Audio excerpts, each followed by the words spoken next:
नमस्कार दोस्तों, मेरा नाम है गंगेश मिश्रा। स्वागत है आप सभी लोगों का इस टॉपर्स फोरम के यूट्यूब प्लेटफॉर्म पे। और हमारे इस वीडियो सेशन में आपको जनरल साइंस में बायोलॉजी मिलने वाली है। मेरा नाम है गंगेश मिश्रा। बायोलॉजी में आपको हम पूरा जूलॉजी और पूरा बॉटनी कंप्लीट करवाएंगे। और यो यहाँ पे आपको स्क्रीन पे दिख रहा होगा, आपको समझ में आ भी गया होगा कि यहाँ पे कंटेंट के साथ साथ में एक अप्रोप्रिएट इमेज भी मिलेंगे जो आपको शायद उसके लिए बहुत ही हेल्पफुल रहें। तो देखते हैं कि क्या क्या यहाँ पे हम आपको सिखाने वाले हैं। फिलहाल शुरुआत में आज चूंकि पहला लेक्चर है तो एक जनरल व्यू रहेगा, इंट्रोडक्शन टाइप का रहेगा, और हो सकता है कि साथ में आपको कोई एक टॉपिक भी एक्स्ट्रा मिल जाए। लेकिन चूंकि ये इंट्रोडक्शन है, इसका मतलब ये नहीं कि ये आपके काम का नहीं है, ये आपके बहुत काम का है। तो इसलिए आप इसको छोड़ नहीं सकते हैं, क्योंकि स्टार्टिंग यहीं से है। मैं प्रयास करूँगा कि हर वो चीज़ को यहाँ पे मेंशन कर पाऊँ जो आपके एग्जाम के पॉइंट ऑफ व्यू से काफ़ी इंपॉर्टेंट हो। और मेरा दावा है कि आपके एक भी क्वेश्चन इससे बाहर नहीं जाने वाले हैं। बस आप हमारे ऊपर ट्रस्ट करिए और इसको पूरा बखूबी देखते रहिए। जितना भी इसमें दिया जाए उसको प्रॉपर तरीके से देखने के बाद आप उसका एक बार रिवीजन करिए। चाहें तो आप उसी को डाउनलोड भी कर सकते हैं, या फिर आप चाहें तो उसको दोबारा प्ले करवा के इसको चालू कर सकते हैं। साथ ही साथ में मैं ये भी बताऊंगा कि आप इसको रोक रोक कर बीच में अपनी नोट्स भी बना सकते हैं, क्योंकि इससे बेहतर नोट्स आपको कहीं नहीं मिलने वाली। तो इसलिए आप इसको अगर अपनी कॉपी पर ड्रा करते हैं तो बेस्ट रहेगा आपके लिए। बायोलॉजी में सबसे पहले तो आपको ये जानना चाहिए कि जो वर्ड है बायोलॉजी, इस बायोलॉजी का मतलब क्या हुआ। देखिए यहाँ पे लिखा भी हुआ है जीव विज्ञान, और जीव का मतलब यहाँ पे सजीव से है। ठीक है, जीव का मतलब किससे है? सजीव से है, यानी कि लिविंग थिंग्स से है। तो सबसे पहले तो हमको ये जानना पड़ेगा कि लिविंग थिंग्स हैं क्या, उनके अंदर कौन कौन से शामिल किए गए हैं जीवों को। या फिर ये भी हमें देखना रहेगा कि इस लिविंग थिंग्स में ऐसे कौन से करेक्टर हैं जो इनको नॉन लिविंग से अलग कर देते हैं, या सीधे तौर पे कहें कौन से ऐसे करेक्टर हैं जो नॉन लिविंग में नहीं पाए जाते, केवल लिविंग थिंग्स में पाए जाते हैं। तो इन सारी बातों को यहाँ पे हम देखेंगे और फिर अपने वीडियो को कंप्लीट करेंगे। तो देखते हैं नेक्स्ट स्लाइड पे क्या है।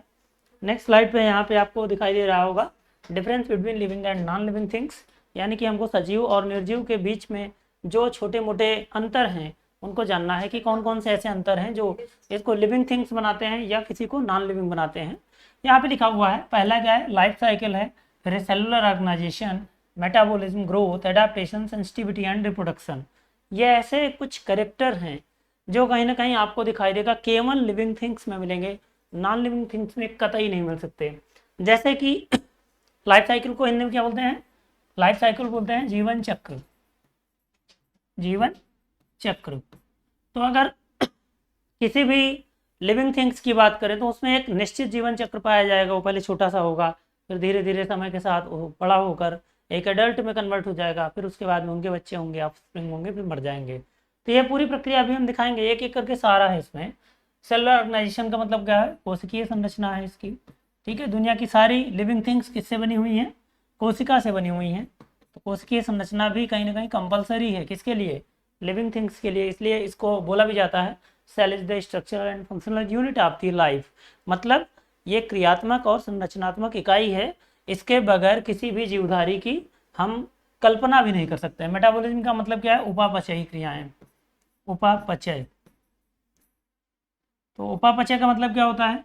उपापचय का मतलब होता है कि हम जो कुछ भी खाते हैं वो खाने के बाद ब्रेक डाउन हो, टूटे, छोटे पार्ट में बट जाए, फिर उसके बाद में वो हमारे सेलुलर लेवल पे जाके उसका एक नए नए तरीके से असाइनमेंट करते हुए एक बड़ी चीज़ का फॉर्मेशन कर दिया जाए। मतलब इसमें दो प्रोसेस मिलेंगे, एक तो मिलेगा कैटाबोलिज्म और दूसरा मिलेगा एनाबोलिज्म। मतलब एक टूटने की प्रक्रिया रहेगी, एक जुड़ने की प्रक्रिया रहेगी, दोनों मिला के मेटाबोलिज्म बनाएंगे। अगला है ग्रोथ, यानी कि वृद्धि। इसका मतलब क्या होगा? जैसे आप देखते हो कि जो बिल्डिंग्स होती हैं एक छोटी सी ईंट से शुरू होकर पूरी बिल्डिंग तैयार होती हैं, ऐसे ही हमारा शरीर क्या है? एक छोटी सी सेल से शुरू होता है और फाइनली हम एक लार्ज कॉम्प्लेक्स बॉडी के रूप में कन्वर्ट हो जाते हैं।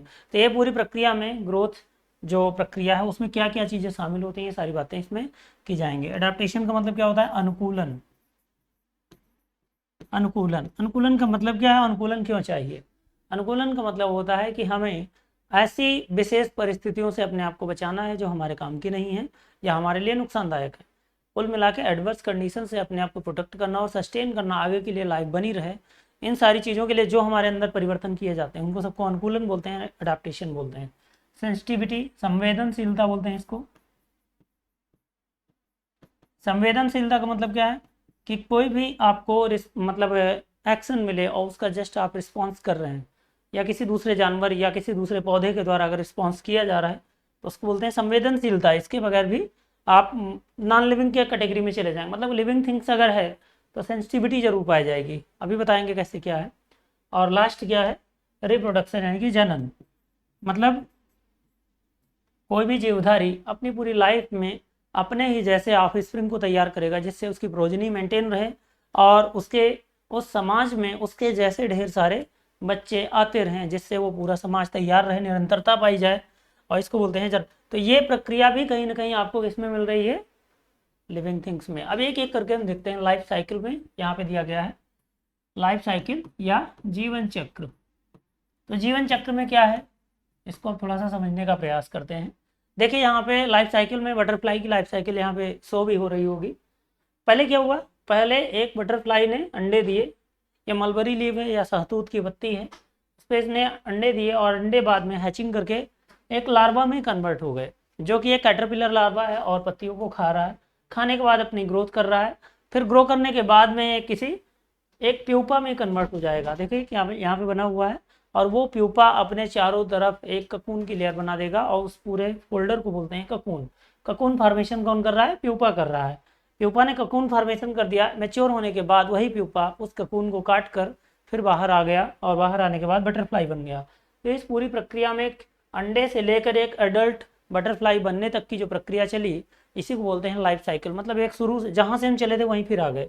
इसी बटरफ्लाई ने जो भी नई बनी है वो बाद में फिर से एग देगी और फिर ये प्रक्रिया निरंतर चलती रहेगी। इसी को बोलते हैं जीवन चक्र। जैसे हम छोटे बच्चों की बात करें, छोटे बच्चे न्यू बॉर्न बेबी, एक छोटा सा बच्चा है 1.5-2 किलो का, फिर उसके बाद में वो धीरे धीरे ग्रो करते हुए एक बड़ा बच्चा या एडल्टहुड में कन्वर्ट हो जाएगा, शादी होगी, फिर नए बच्चे होंगे। तो इस प्रक्रिया में ऑफस्प्रिंग आते रहेंगे और लगातार ये प्रक्रिया एक साइक्लिक फॉर्म में चलती रहेगी। इसी को बोलते हैं जीवन चक्र। जीवन चक्र अगर नहीं है तो ये मान के चलिए कि कोई लिविंग थिंग्स भी नहीं है। लिविंग थिंग्स है तो जीवन चक्र जरूर पाया जाएगा, वो चाहे जिसका हो, चाहे एनिमल का हो और चाहे प्लांट्स का हो, दोनों में आपको लाइफ साइकिल जरूर देखने को मिल जाएगी। ठीक है, नेक्स्ट है सेलुलर ऑर्गेनाइजेशन। दुनिया में कोई भी चीज़ होगी बिना सेल के नहीं पाई जा सकती, मतलब कोई भी चीज़ का मतलब लिविंग थिंग्स। अगर लिविंग थिंग्स है तो सेल जरूर पाई जाएगी। यहाँ पे देखो मैंने बनाया भी है। शुरुआत अगर केमिकल तरीके से देखें तो शुरुआत तो एटम से होती है, एटम ने क्या बना दिया, मॉलिक्यूल बना दिया। यहाँ तक तो केमिस्ट्री थी, केमिस्ट्री के बाद में शुरू हो गई बायो। मॉलिक्यूल ने ऑर्गेनेल्स बनाए जो कि सेल के अंदर है, जैसे कि माइटोकॉन्ड्रिया, राइबोसोम, एंडोप्लाज्मिक रेटिकुलम। ठीक है, ये सारे ढेर सारे ऑर्गेनेल्स हैं, और उन ऑर्गेनेल्स ने मिलकर क्या बना दिया, सेल को बना दिया। यहीं से आपकी प्रक्रिया शुरू हो जाती है। और इस सेल के बाद सेल से क्या बने, सेल से टिश्यू बन गए, टिश्यू से ऑर्गन बन गए, ऑर्गन से ऑर्गन सिस्टम तैयार हुआ, और उसके बाद ऑर्गेनिज्म यानी कि कोई एक जंतु या कोई पादप तैयार हो गया। यहाँ पे देखो मॉलिक्यूल के बाद में हम आते हैं, यहाँ पे सेल है, सेल के बाद में सेल से टिश्यू बने, टिश्यू से बाद में फिर ऑर्गन बन गया, ऑर्गन के बाद में ऑर्गन सिस्टम या बॉडी सिस्टम तैयार हो गया, जिससे एक ऑर्गेनिज्म का निर्माण हुआ। यहाँ पे एक मैमथ या बड़े हाथी का रूप दिखाया गया। उसके बाद में ये ढेर सारे ऑर्गेनिज्म मिलकर क्या बना रहे हैं, पॉपुलेशन बना रहे हैं, पॉपुलेशन से कम्युनिटी बन रही है, कम्युनिटी से इकोसिस्टम बन रहा है, जो कि एक पूरी अर्थ का निर्माण कर रहा है। तो कहीं ना कहीं आपने जो ये सोशल स्ट्रक्चर देखा, इस सोशल स्ट्रक्चर में किसी भी लिविंग थिंग्स में स्टार्टिंग कहाँ से हो रही थी, सेल से हो रही थी, बिना उसके कुछ नहीं होने वाला। तो इसीलिए अगर कोई लिविंग थिंग्स को हम एज्यूम कर रहे हैं तो हमको सबसे पहले किसको देखना पड़ेगा, सेल को देखना पड़ेगा। उसके बाद में अगला जो क्रम रहेगा वो रहेगा मेटाबॉलिज्म का। मेटाबॉलिज्म जो कि बना है 2 वर्ड से, एक है कैटाबॉलिज्म या कैटाबॉलिज्म और दूसरा है एनाबॉलिज्म।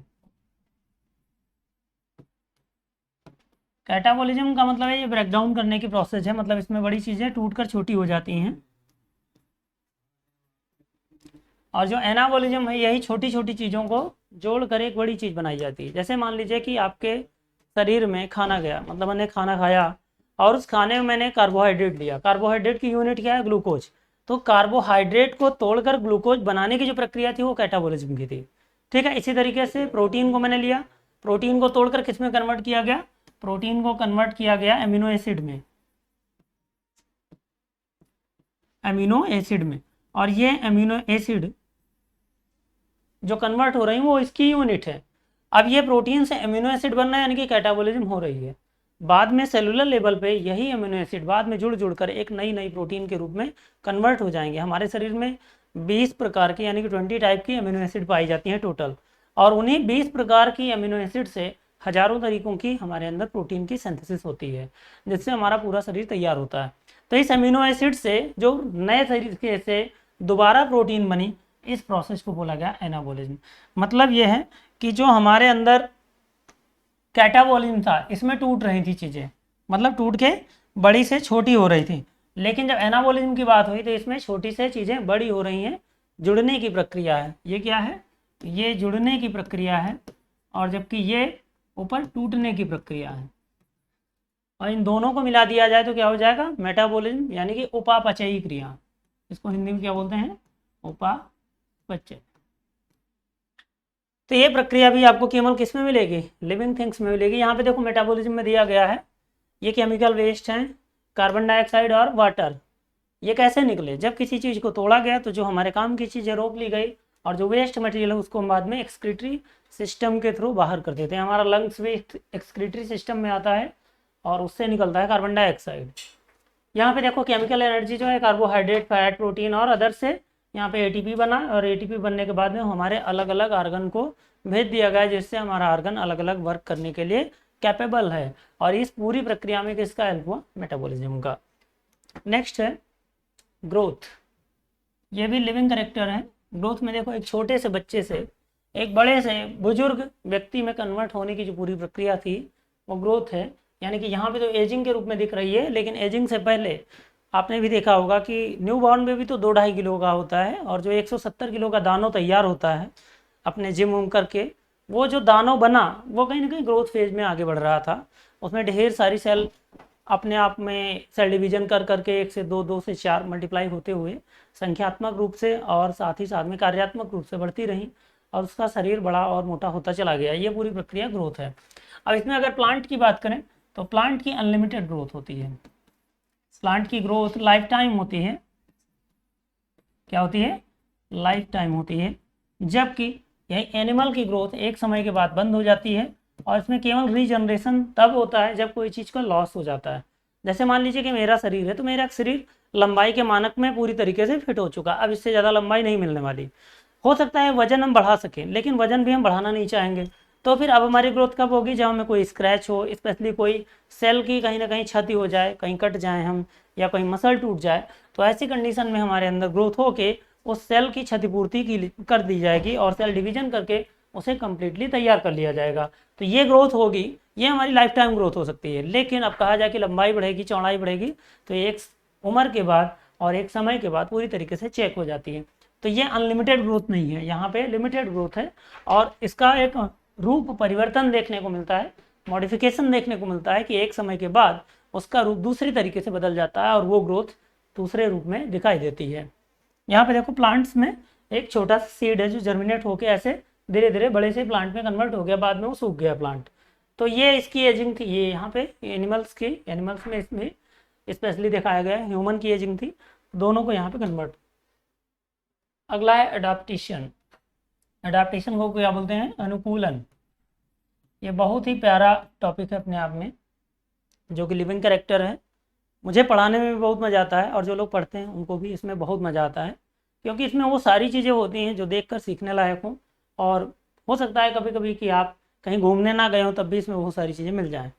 देखिए यहाँ पे एक ऊँट बना हुआ है, ये कैक्टस बना हुआ है, यहाँ पे कुछ कीड़े पतंगे और दिखाई दे रहे हैं, पोलर बेयर है, और ये कैक्टस के अलग प्लांट्स हैं।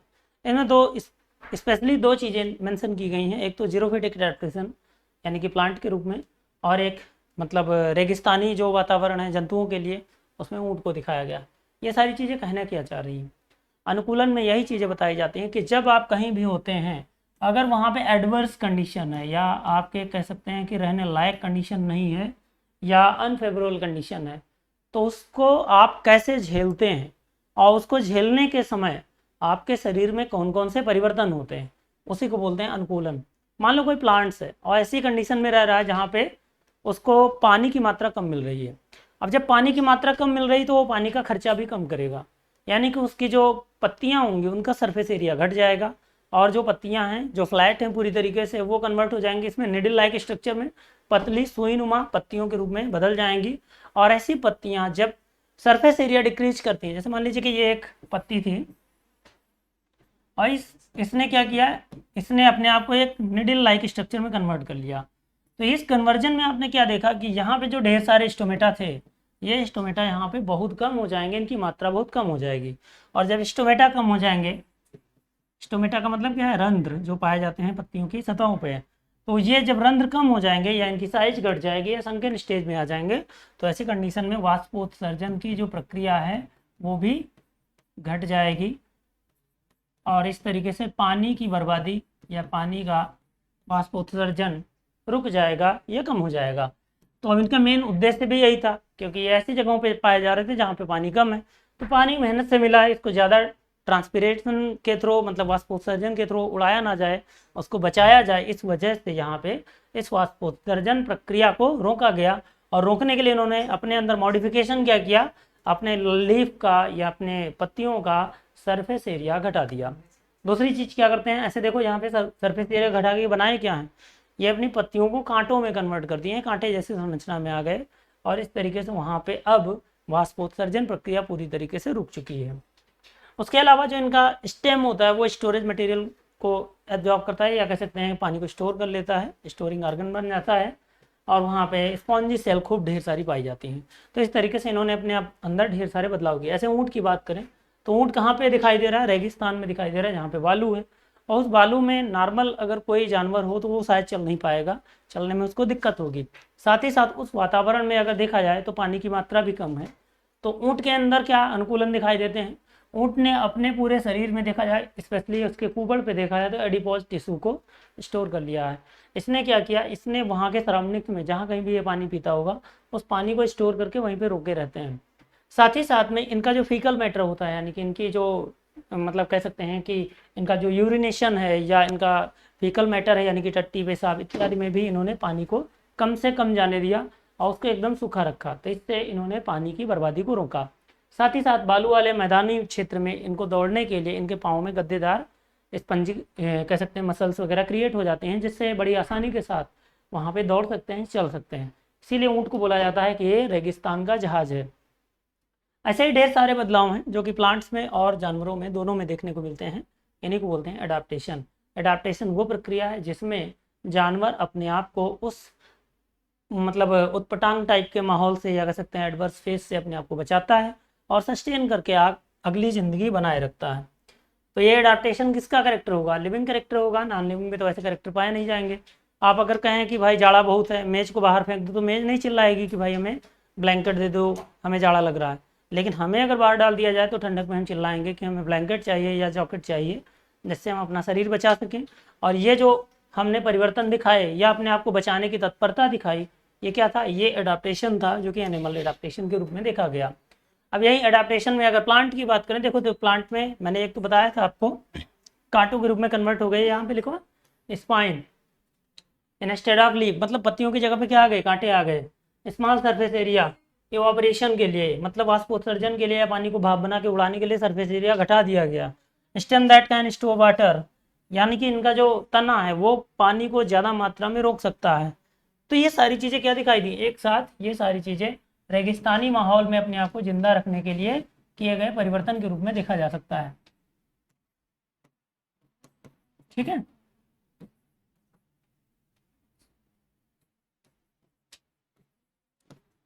ऐसे ही हाइड्रोफाइट्स जो होते हैं यानी कि जल में पाए जाने वाले पौधे, इनको क्या बोलते हैं, हाइड्रोफाइट्स। एक हाइग्रोफाइट्स भी होता है। हाइग्रो तब वर्ड यूज किया जाता है जब वायु की आर्द्रता में कुछ हो रहा हो, लेकिन यहाँ पे हाइड्रो वर्ड यूज किया है यानी इनकी पानी की बात हो रही है।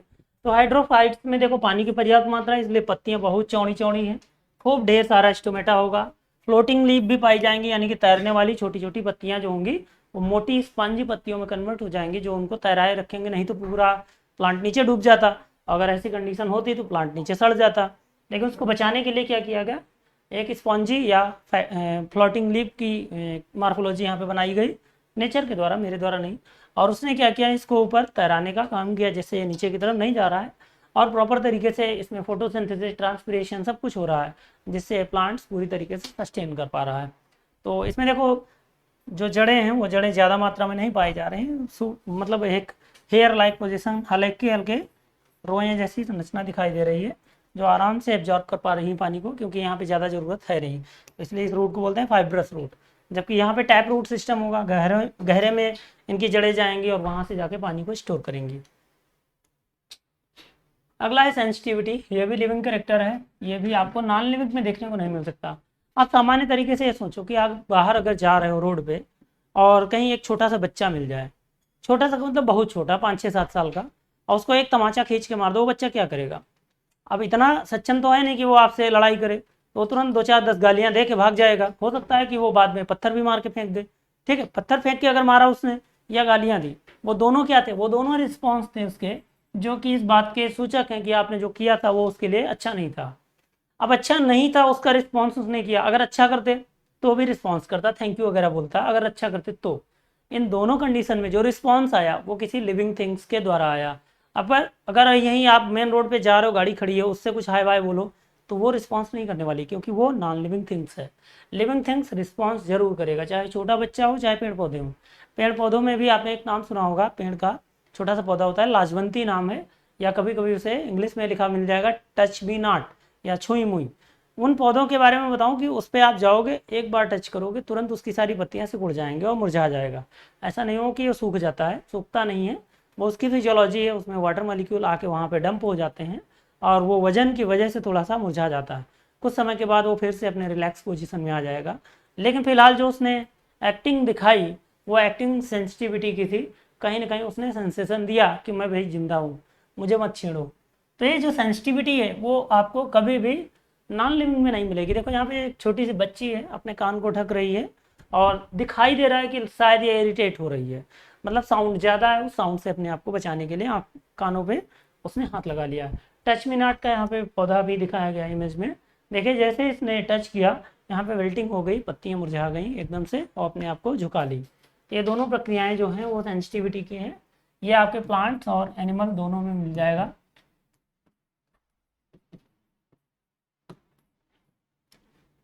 एनिमल में तो आपने देखा ही होगा, सांप को देखेंगे आप 10 फीट कूद के तुरंत दूर गिरेंगे, खड़े होंगे। तो ये जो तुरंत आपने एक अलग सा एक्शन दिखाया, वो भी कहीं ना कहीं सेंसेशन ही है। आपने देखा सेंसिटिविटी शो हुई। बाकी चीज़ें मैं फिजियोलॉजी में बताऊंगा कि ये ऐसा होता क्यों है। अगला है लिविंग करेक्टर रिप्रोडक्शन। रिप्रोडक्शन का मतलब होता है सेम अपनी प्रोजेनी को तैयार करना या अपनी जेरोक्स कॉपी को तैयार करना। जिसकी देखिए यहाँ पे 2 पर्सन बने हुए हैं, मेल एंड फीमेल, और उन दोनों के अपने अपने सेक्स गैमीट आते हैं, यानी कि एक तरफ आता है स्पर्म और एक तरफ आता है ओवा, और इन दोनों के फ्यूजन से क्या बन गया, फिर बाद में जाइगोट बन गया। जाइगोट ने फिर बाद में एक बेबी को फॉर्म कर दिया, फिर बेबी बाद में यही इसी तरीके से कोई मेल या फीमेल में कन्वर्ट हो जाएगा और बाद में यही प्रक्रिया चलती रहेगी। तो इस पूरी प्रक्रिया में आपने देखा वही जो आपने शुरुआत में देखा था, लाइफ साइकिल जैसी प्रक्रिया ही चल रही है। लेकिन इस पूरी प्रक्रिया में एक चीज़ कॉमन दिख रही है, वो ये है प्रोजनी का बार बार फॉर्मेशन। जैसे मान लीजिए कि एक मेल और एक फीमेल से एक बेबी बना, तो इसका मतलब है कि ये पॉपुलेशन को इंक्रीज नहीं डिक्रीज कर देगा। लेकिन दोनों से 2 बेबी बन रहे हैं, तो इसका मतलब पॉपुलेशन हमेशा कांस्टेंट रहेगी। लेकिन 2 के बजाय 3 बन रहे हैं तो पॉपुलेशन इंक्रीज करेगी। तो पॉपुलेशन इंक्रीज करे या कांस्टेंट रहे या डिक्रीज कर जाए, इन तीनों प्रोसेस में रिप्रोडक्शन आपको जरूर दिखाई देगा। और वो है क्या? वो एक लिविंग करेक्टर है, जो कि केवल लिविंग थिंग्स में ही पाया जाता है। टेक्निकली अगर देखा जाए तो नंबर ऑफ स्पीसीज या नंबर ऑफ फ्रेगमेंट अगर बढ़ रहे हैं तो इसका मतलब रिप्रोडक्शन हो रहा है। जैसे कि मान लीजिए एक वायरस है, और इस वायरस के अंदर क्या पाया जा रहा है, डीएनए या आरएनए, कोई भी मतलब मॉलिक्यूल हो सकता है, एक न्यूक्लियर मटेरियल है।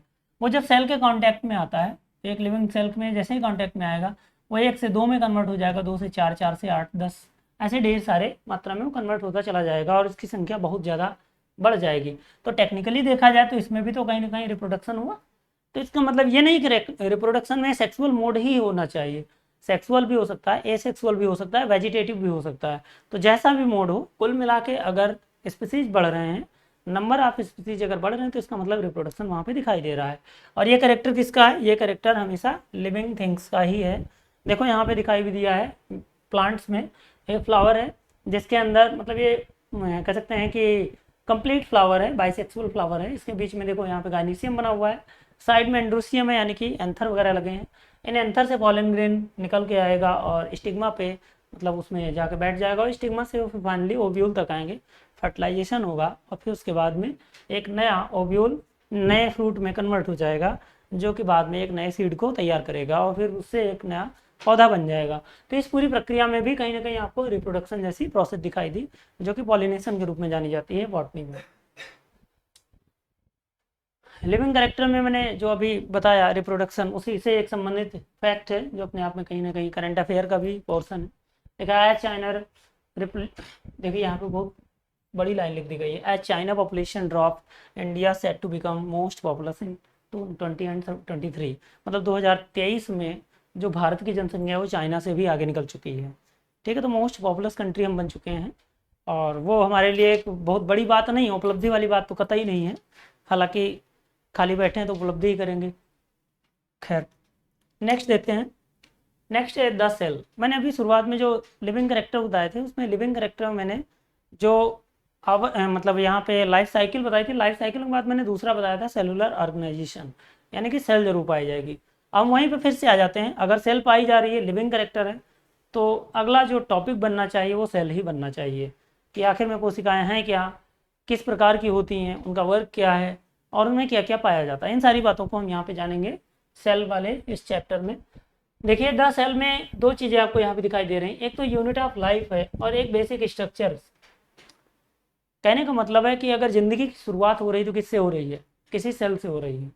और ज़िंदगी की शुरुआत में जो स्ट्रक्चरल यूनिट है यानी कि एक इकाई के रूप में अगर देखा जाए तो वो कौन है, वो हमारी सेल है। इसीलिए इसको बेसिक स्ट्रक्चर भी बोलते हैं। बुनियादी एक संरचना है जिस संरचना के बाद ही कोई एक नया जीव तैयार होगा, वो चाहे प्लांट्स हो वो चाहे एनिमल्स हो। दोनों की बात अगर करें तो उसमें बेसिक स्ट्रक्चर हमेशा सेल ही रहेगा। सेल में दो चार चीज़ें कॉमन होती हैं, जैसे कि इसके अंदर एक न्यूक्लियस पाया जाएगा, न्यूक्लियस के बाहर साइटोप्लाज्मिक फ्लूइड में मतलब साइटोप्लाज्म पाया जाएगा, दोनों को मिला दें तो प्रोटोप्लाज्म हो जाता है, बाहर की तरफ एक एनवेलप होती है। इन सारी चीज़ों को मिला के एक सेल बताया जाए। देखिए यहाँ पे दिखाया गया है कि सेल के छोटे छोटे फ्रेगमेंट हैं जो टिश्यू बना रहे थे, उनमें से एक सेल को हम मैग्नीफाई करके देखा गया, तो ये बीच में न्यूक्लियस बैठा हुआ है। ठीक है, ये क्या है, ये न्यूक्लियस है, न्यूक्लियस के अंदर न्यूक्लियोलस है, न्यूक्लियस के बाद में यहाँ पे क्रोमेटिन थ्रेड भी चारों तरफ पाए जाएंगे जिनमें राइबोसोम या न्यूक्लियोसोम वगैरह सब कुछ पाए जाएंगे। इधर माइटोकॉन्ड्रिया है, इधर आपका गोल्जी बॉडी है, ये वाला ये माइटोकॉन्ड्रिया है, ये एंडोप्लाज्मिक रेटिकुलम है, स्मूथ लिखा हुआ है, मतलब ये दो प्रकार का होगा। नेक्स्ट देखते हैं सेल के बारे में थोड़ा सा अच्छे से। सेल के टाइप क्या क्या हो सकते हैं, एक तो होता है प्रोकैरियोटिक सेल और एक होता है यूकैरियोटिक सेल। दोनों में अंतर क्या होता है, देखने में कौन सी सेल अच्छी लग रही है, हमें लग रहा है कि देखने में ये वाली सेल ज़्यादा अच्छी लग रही है। ऐसा इसलिए क्योंकि यहाँ पे सेटअप कंपोनेंट जो हैं यानी कि सेल ऑर्गेनेल्स जो हैं वो एक प्रॉपर वे में हैं, इनमें मतलब एक सिस्टमेटिक डिवीजन ऑफ लेबर देखा जा रहा है। यहाँ पे हर एक चीज़ प्रॉपर तरीके से दिखाई देगी। बीच में न्यूक्लियस का होना, चारों तरफ जो ये बने हुए हैं ये इसके एंडोप्लाज्मिक रेटिकुलम है यानी कि ईआर है, यानी कि ये क्या है, न्यूक्लियस है, ये ईआर है एंडोप्लाज्मिक रेटिकुलम, ये बाहर गोल्जी बॉडी है, यहाँ पे माइटोकॉन्ड्रिया दिखाई दे रहा है। तो इस तरीके से यहाँ पे हर एक चीज़ पाई जा रही है और प्रॉपर वे में पाई जा रही है। बाहर चारों तरफ से एक एनवेलप है, इसको घेर रही है, बाउंडेड कर रही है और एक सेल को कंप्लीट कर रही है। यहाँ पे जो ये न्यूक्लियस है, न्यूक्लियस भी पर्टिकुलर एक अलग बाउंड्री से कहीं ना कहीं प्रोटेक्टेड है, जिसके बाहर कोई भी चीज़, अंदर वाली चीज़ बाहर नहीं जा सकती। और इसमें एक कह सकते हैं यूनिपोलर टाइप में कंडीशन दिखाई गई है, या सीधे कहें कहीं जो इसमें परमिएबिलिटी पाई जा रही है वो एक सेलेक्टिव परमिएबिलिटी के रूप में देखी जा रही है। मतलब कुछ ही लोग अंदर जा सकते हैं, सारे लोग नहीं जा सकते। और वो सारे लोग नहीं जा सकते हैं, जो कुछ लोग जा सकते हैं वो कौन होंगे, जिनकी ज़रूरत के होंगे, यानी कि कार्बोहाइड्रेट वगैरह, फैट वगैरह या प्रोटीन वगैरह जो भी जाने की ज़रूरत होगी वही जाएगा अंदर, बाहर की चीज़ें ज़्यादा मात्रा में नहीं जाएंगे। लेकिन यहाँ की कंडीशन देखो, यहाँ की कुछ कंडीशन नहीं, एक सिंपल सा स्ट्रक्चर है और इस स्ट्रक्चर में बीच में क्रोमेटिन थ्रेड पड़ा हुआ है। कुछ समझ में नहीं आ रहा है कि फाइनली वो कहाँ से कहाँ तक है। इसका मतलब है न्यूक्लियस का दायरा समझ में नहीं आ रहा है। सॉरी, अगर न्यूक्लियस का दायरा समझ में नहीं आ रहा है तो इसका मतलब है कि ये ऐसी सेल है जिसमें झूठा न्यूक्लियस है। इसमें जबकि क्या था, इसमें वास्तविक न्यूक्लियस था। इसीलिए तो यूकैरियोटिक सेल को अगर तोड़े हम, एक सेकेंड, जो इसका वर्ड बनाया गया वो भी इसी फॉर्म में बनाया गया। यू का मतलब होता है ट्रू, और कैरियोटिक जो वर्ड है वो कैरियॉन्स से बना है, कैरियॉन्स का मतलब होता है न्यूक्लियस। इसका मतलब क्या होता है? इसका मतलब होता है न्यूक्लियस, यानी कि जिसमें सत्य न्यूक्लियस पाया जाए, जिसमें वास्तविक न्यूक्लियस पाया जाए, जिसमें सारे सेल ऑर्गेनल्स प्रॉपर तरीके से बने हुए हों, वेल डेवलप्ड स्टेज में पाए जाए, उनको सबको कहते हैं यूकैरियोटिक सेल। जबकि यहाँ प्रोकैरियोटिक सेल में देखा जाए तो जो प्रो वर्ड है, ये प्रो वर्ड प्रिमिटिव को सामने रखता है। प्रिमिटिव का मतलब सीधे तौर पे ये समझ लीजिए फॉल्स होता है। प्रिमिटिव का मतलब फॉल्स, यानी कि फॉल्स न्यूक्लियस अगर पाया जाए तो वो हो गई प्रोकैरियोटिक सेल, जबकि ट्रू न्यूक्लियस अगर किसी में पाया जा रहा है तो वो क्या बन जाएगी? Eukaryotic cell. तो यहाँ पे दो चीज़ें दिखाई दी, एक तो फॉल्स न्यूक्लियस वाली यानी कि अनडेवलप्ड या कह सकते हैं डेवलपिंग स्टेज वाली एक सेल मिली, और एक डेवलप्ड सेल मिली। तो जो डेवलप्ड सेल है वो हायर में मिलेगी, और जो डेवलपिंग फेज में है वो कहीं ना कहीं क्या होगी? यहाँ पे हम थोड़ा सा प्रॉपर तरीके से इसको एक्सप्लेन कर देते हैं। जो प्रोकैरियोटिक सेल है, क्योंकि यहीं से है सब कुछ, ब्रह्मा विष्णु महेश यही है। प्रोकैरियोटिक सेल में क्या कहते हैं? इनकम्प्लीट सेल है, सीधे तौर पे कहें, यानी कि ये कोशिका अभी पूरी तरीके से विकसित नहीं हो पाई है, जबकि यूकैरियोटिक सेल विकसित कोशिका है।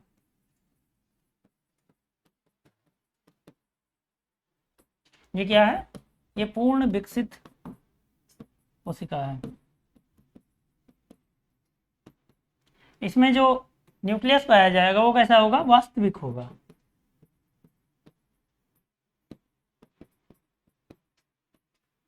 ठीक है, यहाँ पे असत्य न्यूक्लियस होगा, यानी कि न्यूक्लियस की बाउंड्री क्लियर नहीं कर पा रही है कि हम कहाँ तक हैं। भाई अगर यहाँ पे देखिए, अगर एक कोई सेल ऐसे बनी हो, यहाँ पे बीच में इसका न्यूक्लियस है, चारों तरफ इसके अलग अलग सेल ऑर्गेनेल्स पाए जा रहे हैं,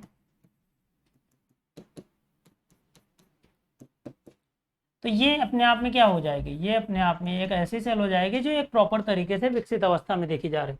जबकि यही बैक्टीरियल सेल में मैंने क्या बताया कि इसमें न्यूक्लियर मटेरियल ऐसे फैला हुआ है, लेकिन कंफर्म नहीं कहाँ से कहाँ तक।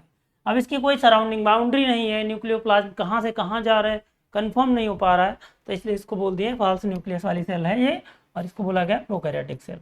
अब इसके जो अलग अलग एग्जाम्पल हैं इनको समझिएगा। इनका एग्जाम्पल आपको मिलेगा, पहला तो वायरस की कहानी कंफर्म नहीं हो पाती, वायरस। दूसरा है बैक्टीरिया।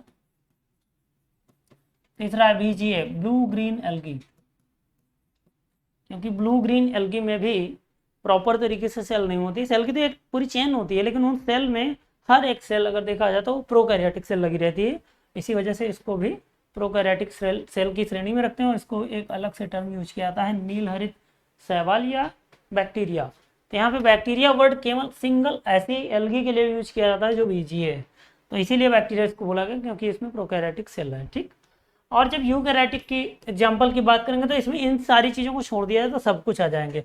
जब RH विटेकर वाला याद करेंगे, उनका एक क्लासिफिकेशन है 5 किंगडम वाला, तो उसमें शुरुआत जो होती है मोनेरा से होती है, monera, protista, then animalia, fungi and plantae. तो इसमें जो मोनेरा के बाद वाले जितने भी वो सब यूकैरियोटिक सेल रखते हैं। तो मतलब मोनेरा छोड़ दी जाए तो प्रोटिस्टा आ जाएगा, और साथ ही साथ में सारे हायर एनिमल एंड प्लांट्स।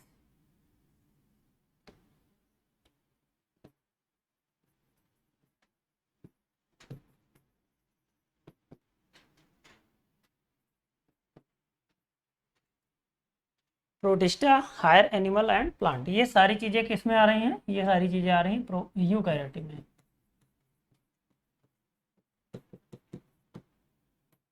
और ये प्रोकैरियोटिक में सारे आते हैं। इनके एग्जाम्पल हैं, ये नोट कर लीजिएगा। नेक्स्ट चलते हैं, टाइप ऑफ सेल। अब प्रोकैरियोटिक में देखो यहाँ पे एग्जांपल दे दिए गए। एग्जांपल में क्या है? बैक्टीरिया है, वायरस है, ब्लू ग्रीन एल्गी है, और सभी मोनेरा स्पीसीज हैं।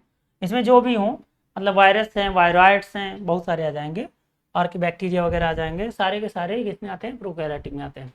इसमें मोस्टली तो डेंजरस होते हैं, नुकसान करते हैं, जैसे कि इस समय बैक्टीरियल डिजीज खूब चल रही है, खूब बुखार आ रहा है, वायरल फीवर भी खूब आ रहा है, और ये सब किसमें आ रहे हैं? प्रोकैरियोट में। मतलब जिनकी संरचना भी ठीक से बनी नहीं, वही उत्पात मचा रहे हैं। सच्चाई भी है, जिनके घर मजबूत होते हैं वो दूसरों के घरों पे जाके कुछ उत्पटांग हरकतें नहीं करते हैं, लेकिन जिनके मजबूत नहीं है वो दूसरों को हमेशा डिस्टर्ब करते रहते हैं।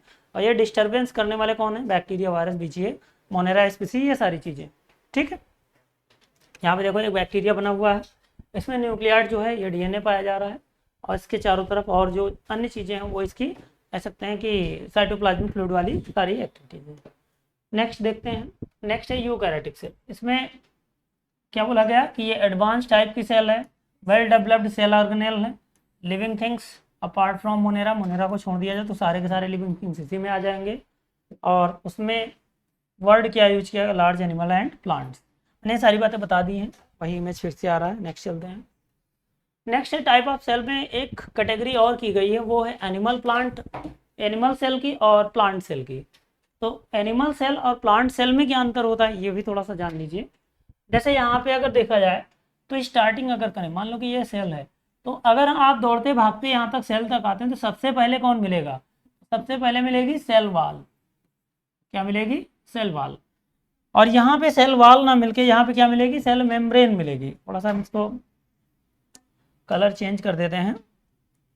यहाँ पे क्या मिलेगी? सेल मेम्ब्रेन मिलेगी। अब यहाँ पे स्टार्टिंग सेल मेम्ब्रेन से हो रही है, जबकि प्लांट सेल में स्टार्टिंग सेल वाल से हो रही।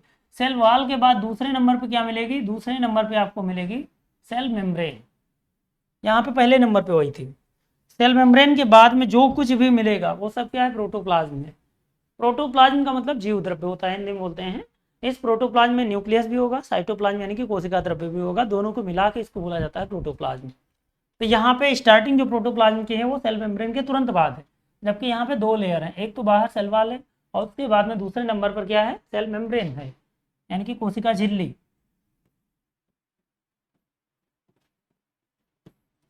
मेम्ब्रेन और सेल वाल।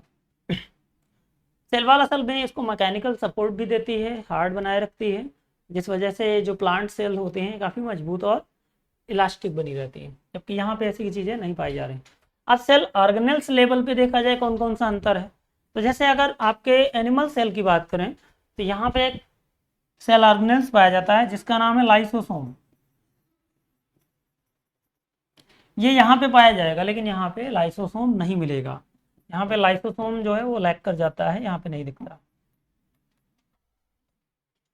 यहाँ पे प्लास्टिड्स नहीं मिलेंगे, लवक बोलते हैं, जैसे कि हरित लवक, वर्णी लवक और अवर्णी लवक। ये लवक यानी कि प्लास्टिड्स आपको एनिमल सेल में नहीं मिलेंगे, जबकि यहाँ पे प्लास्टिड्स आपको मिल जाएंगे। तो ये कुछ बेसिक कैरेक्टर हैं जो एनिमल सेल और प्लांट सेल दोनों को अलग करते हैं, तो थोड़ा सा समझने की ज़रूरत है। नेक्स्ट देख लेते हैं सेल ऑर्गेनेल्स। कौन कौन से सेल ऑर्गेनेल्स हैं हमारी सेल के अंदर। तो इससे पहले हम थोड़ा सा एक ग्राफ बना देते हैं, जिससे आपको समझने में आसानी हो जाए। जैसे मैंने ग्राफ में क्या बनाया कि अगर सेल की हम बात करें तो सेल दो पार्ट से बना है। पहला क्या है? मेम्ब्रेन। और दूसरा क्या है? दूसरा है आपका प्रोटोप्लाज्म। इसको हिंदी में बोलते हैं जीव द्रव्य, और इसको हिंदी में क्या बोलते हैं? कोशिका झिल्ली।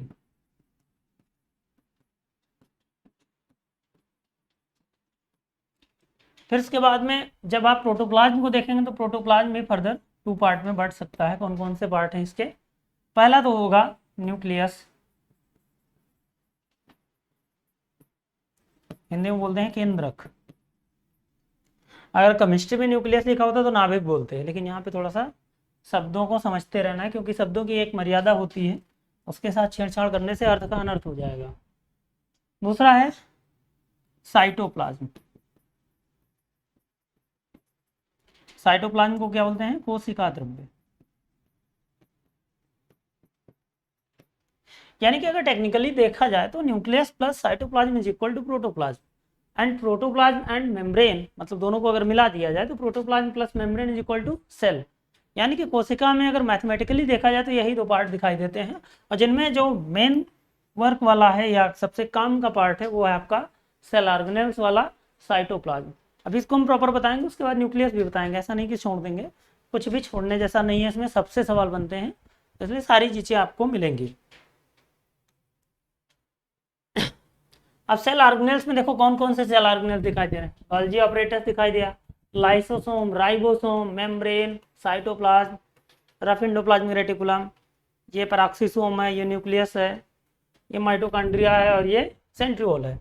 अब इसमें सेंट्रिओल आपके काम का नहीं है, इसको हम नहीं देखेंगे क्योंकि सवाल यहाँ से ज़्यादा नहीं बनेंगे।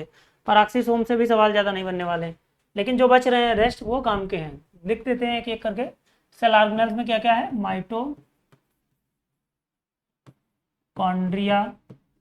दूसरा क्या है? एंडोप्लाज्मिक रेटिकुलम,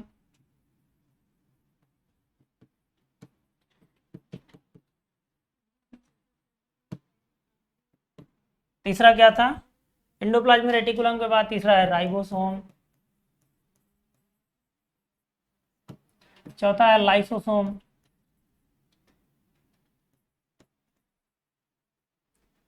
पांचवा क्या है? पांचवा पड़ेगा आपका गोल्जी ऑपरेटस, गोल्जी बॉडी। उसके बाद लास्ट कौन सा है? प्लास्टिड्स। एक और बच रहा है, उसका नाम क्या है? वैक्यूल। ये सेल ऑर्गेनेल्स हैं, ये सारे के सारे काम के हैं, इनको आपको देखना है एक एक करके।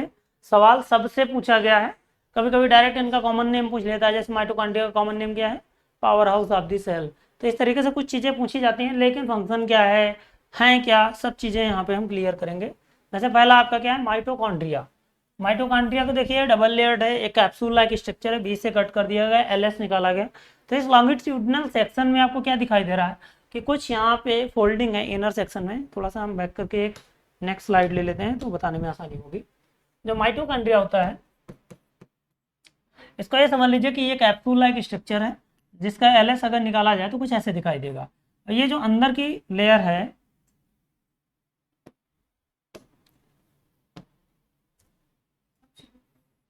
जो अंदर की लेयर है वो कैसी है? ऐसे highly folded peg like structure बना रही है, उंगली नुमा संरचना। ठीक है। अब ये जो उंगली नुमा संरचना है, इन्हीं को बोलते हैं क्रिस्टी। और जो बीच में स्थान भरा हुआ है उसको क्या बोलते हैं? मैट्रिक्स। अब जो ये मैट्रिक्स है, इसी मैट्रिक्स में, सॉरी इसी क्रिस्टी में, जो ये क्रिस्टी वाली पाई जा रही है, इस क्रिस्टी में सराउंडिंग्स में आपको बॉल लाइक स्ट्रक्चर आपको दिखाई दे जाएंगे, या कह सकते हैं बल्ब लाइक स्ट्रक्चर आपको यहाँ पे मिल जाएंगे। इनको बोलते हैं F1 पार्टिकल। इसको ऐसे समझिए कि अगर हम एक क्रिस्टी को मैग्नीफाई करें तो इसमें 100 वाट के बल्ब जैसे पहले लगे रहते थे, ऐसे इसमें बल्ब लाइक स्ट्रक्चर आपको दिखाई देंगे। इन्हीं को बोलते हैं F1 पार्टिकल, F1 कण। इनका एक दूसरा भी नाम है, ऑक्सीसोम भी बोलते हैं इनको। यही ऑक्सीसोम रियल में एटीपी का निर्माण करते हैं, जो हमारे काम का है। और एटीपी बन गई तो इसका मतलब है हमारे अंदर एनर्जी आ गई, और ये एनर्जी बाद में हमको अलग अलग कामों को करने के लिए एक्टिवेट कर देगी। ठीक है। अगला है एंडोप्लाज्मिक रेटिकुलम। एंडोप्लाज्मिक रेटिकुलम क्या होता है? ER बोलते हैं इसको। ER का मतलब क्या है? Endoplasmic reticulum. इसका काम क्या होता है? इसका नॉर्मली काम तो फैट सिंथेसिस है, लेकिन कभी कभी क्या होता है कि इस ER के ऊपर कुछ और संरचनाएं आगे चिपक जाती है, जिनको बोलते हैं राइबोसोम। देखो यहाँ पे कण बने हैं, ये छोटे छोटे जो कण दिख रहे हैं, बॉल लाइक स्ट्रक्चर, इनको बोलते हैं राइबोसोम। जहाँ पे राइबोसोम चिपके हैं तो ये इसको खुरदरा बना देंगे, और अगर खुरदरा बना दिए तो यही एंडोप्लाज्मिक रेटिकुलम दो पार्ट में बढ़ जाती है, खुरदरी वाली और एक स्मूथ यानी कि चिकनी वाली। तो जो स्मूथ एंडोप्लाज्मिक रेटिकुलम उसको ये SER बोलते हैं, और जिसमें राइबोसोम पाई जा रही है वो खुरदरी हो गई, उनको बोला जाएगा रफ एंडोप्लाज्मिक रेटिकुलम, यानी कि खुरदरी सतह वाली अंतः प्रद्रव्य जालिका। और इसको क्या बोलेंगे? चिकनी सतह वाली अंतः प्रद्रव्य जालिका। राइबोसोम का काम क्या है? राइबोसोम का काम है प्रोटीन की सिंथेसिस करना। तो जिन जिन जगहों पे ये पाए जाएंगे, इसको ऐसे समझो कि एक आपकी बिल्डिंग है यानी कि घर है, और उस घर में आपने एक किराएदार रख लिया, वो किराएदार पढ़ाने का काम करता है यानी कि एजुकेटर है।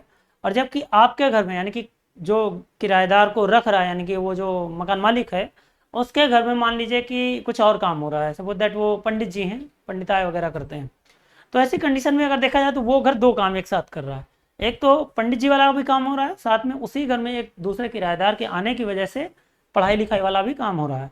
तो इसका मतलब वो घर दो काम कर रहा है। लेकिन एक घर बगल में और बना हुआ है जो केवल पंडित जी वाला काम करता है, लेकिन उसके घर में किराएदार नहीं है, तो वो केवल एक ही काम करेगा। अब इसी तरीके से आप समझिए कि एंडोप्लाज्मिक रेटिकुलम में अगर इस ER की सरफेस पे राइबोसोम पाए जा रहे हैं तो प्रोटीन सिंथेसिस भी ये सरफेस कर ले जाएगी, क्योंकि इनकी वजह से होगी। इनकी इंट्रिंसिक प्रॉब्लम है कि हम प्रोटीन बनाएंगे ही बनाएंगे।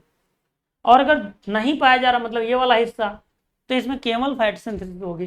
तो स्मूथ एंडोप्लाज्मिक रेटिकुलम जो है वो केवल फैट की सिंथेसिस करता है, और जो रफ एंडोप्लाज्मिक रेटिकुलम है ये फैट की सिंथेसिस करने के साथ साथ में राइबोसोम की प्रेजेंस की वजह से प्रोटीन की भी सिंथेसिस करेगा। तो इसके दो काम हो जाएंगे। तो ये इसका काम है। और इसकी जो पोजीशन है वो बताया जाता है कि अगर ये एक सेल है, यहाँ पे एक न्यूक्लियस है, तो इस न्यूक्लियस से ये लगा हुआ कहाँ तक जाएगा, सेल मेम्ब्रेन तक। तो इसीलिए एंडोप्लाज्मिक रेटिकुलम के बारे में बताया जाता है। It is the connecting link between nucleus and cell membrane, ये दोनों को आपस में जोड़ती है। अगला है गोल्जी बॉडी। इसका मेन वर्क क्या है, पैकेजिंग का। देखिए किसी भी सेल में, यहाँ पे मान लीजिए कि सेल है, सेल में देखो ये ग्रीन कलर की गोल्जी बॉडी दिखाई दे रही। ये रियल में हरित लवक ना समझ लेना इसको ग्रीन कलर के दिखने से। ये गोल्जी बॉडी है, इसका काम होता है पैकेजिंग का। ये समझिए कि जैसे फ्लिपकार्ट वाले सामान मंगवाए, मान लो कि आपने कैंपस का जूता मंगवाया, तो कैंपस का जूता कैंपस कंपनी से आया, उसके डब्बे में आया, और उसके बाद में फ्लिपकार्ट वालों ने अपनी पॉलीथीन में उसको बैग में फिट करके एकदम पैकेट में बना के पैकेजिंग करके अपने कुरियर वाले को दे दिया कि बेटा जाओ दे के आओ। तो ये जो कुरियर वाला लेके आ रहा है कुरियर बॉडी यानी कि पैकेजिंग बॉडी, वो फ्लिपकार्ट ने क्रिएट की थी। इसी तरीके से गोल्जी बॉडी क्या होता है कि अलग अलग चीज़ों को कवर करके उसकी पैकेजिंग करके उसके नुकसान या फायदे को कंट्रोल में रखती है, रेगुलेट करती है। जैसे मान लो लाइसोसोम है, तो लाइसोसोम के अंदर भरा होता है डाइजेस्टिव मटेरियल, जो कि उसको मतलब किसी भी सेल के ऊपर अगर डाल दिया जाए तो उसको खत्म कर देगा, यानी कि डाइजेस्ट कर देगा। अब वो मटेरियल किसी को नुकसान ना करे, तो गोल्जी बॉडी ने क्या किया, पैकेजिंग करके उसके एक ऊपर आउटर कवरिंग बना दी, और उस पूरी कवरिंग के बाद में उस बॉडी को बोल दिया गया लाइसोसोम। अब वो जब तक बॉडी के अंदर भरा हुआ है मटेरियल तब तक वो किसी को नुकसान नहीं करेगा। जब उस बॉडी से बाहर निकल के आएगा तब वो डाइजेस्टिव मटेरियल कहीं भी होगा उसको नुकसान करना शुरू कर देगा। तो कुल मिला के रेगुलेशन का काम करते हैं, क्योंकि पैकेजिंग वर्क है। मान लो ये आपका मटेरियल था जो कि डाइजेस्टिव मटेरियल था, और उसको पैकेजिंग करके इसने क्या किया, इसने एक बाउंड्री क्रिएट कर दी, और अब ये क्या बन गया, अब ये लाइसोसोम बन गया। अब ये नुकसान किसी को नहीं करेगा, लेकिन जैसे ही ये आउटर बॉडी खत्म होगी ये लाइसोसोम दूसरे को नुकसान कर जाएगा। तो ये पूरी प्रक्रिया थी जो कि गोल्जी बॉडी ने तैयार की। पैकेजिंग का काम बड़ा अच्छा काम होता है, मानक काम है। नॉर्मली अभी आप कोई भी सामान रख दें खराब हो जाएगा, लेकिन पैकेट में बंद करके डब्बे में फिट करके रख देंगे तो सामान खराब नहीं होगा। अगला है राइबोसोम।